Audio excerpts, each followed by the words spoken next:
Once na nasa labas na po ako, pag feeling ko tumitingin sa akin yung tao, parang alam ko na agad yung reason kung bakit eh.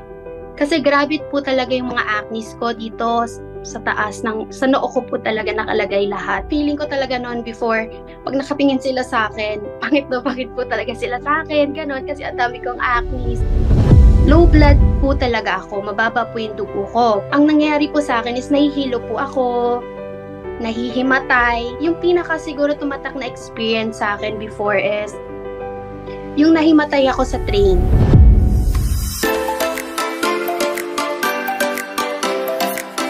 Hi, I'm Maria Angel Alger Francisco. I'm 23. We're currently living here in Japan with my family. I'm a wife and a mompreneur, part-time leader sa isang Lawson convenience store. Every morning when I wake up po, naasikaso ko po muna yung daughter ko para makapasok siya sa school. And after that, kailangan kong pumasok sa part-time job ko, which is yung Lawson. Convenience store po ito dito sa Japan. Kung masasabi ko sigurong unhealthy lifestyle siya talaga. Dahil mahilig akong kumain ng matatamis, ng mga oily. Yung mga kinakain ko po kasi na food is mga unhealthy food, which is mga oily sila, mga matatamis.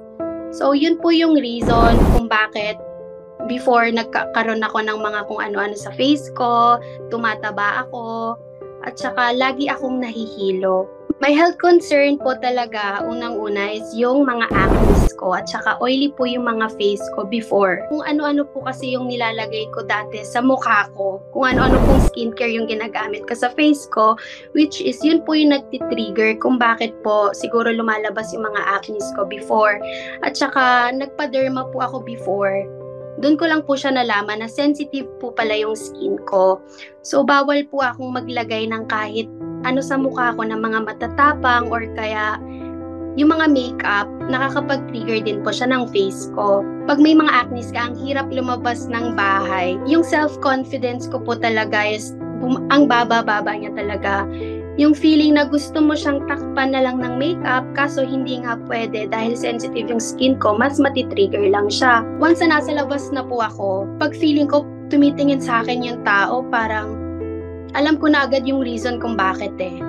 Kasi grabe po talaga yung mga acnes ko dito sa taas, sa noo ko po talaga nakalagay lahat. Feeling ko talaga noon before, pag nakatingin sila sa akin, pangit po talaga sila sa akin, ganon, kasi ang dami kong acnes. Low blood po talaga ako, mababa po yung dugo ko. Ang nangyayari po sa akin is nahihilo po ako, nahihimatay. Yung pinaka siguro tumatak na experience sa akin before is yung nahimatay ako sa train.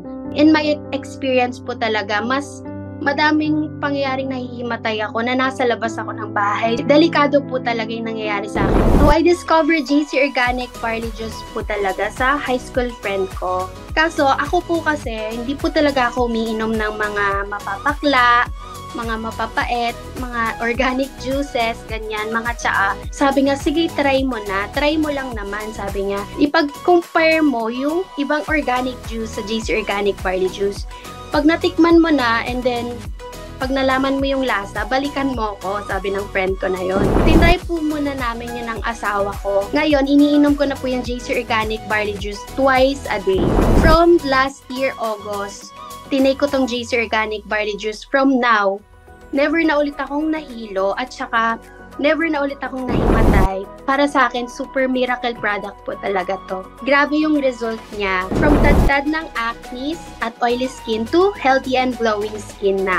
And at saka yung confidence ko, ngayon pag tinitingnan ako ng tao, pag lumalabas ako, ang nasa isip ko na, wow, ang glowing naman ng skin niya.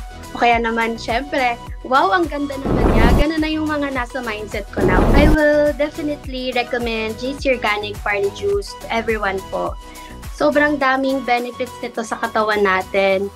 And kahit nga yung may mga problems sa katulad ko, yung mga may acne, oily skin, o kaya yung mga mabababa yung dugo, like yung mom ko po ngayon, na brain tumor survivor po siya. Pinapatay ko po talaga sa kanya yung JC Organic Barley Juice natin. Ngayon, tinitake na rin siya ng asawa ko and yung daughter ko na 4 years old.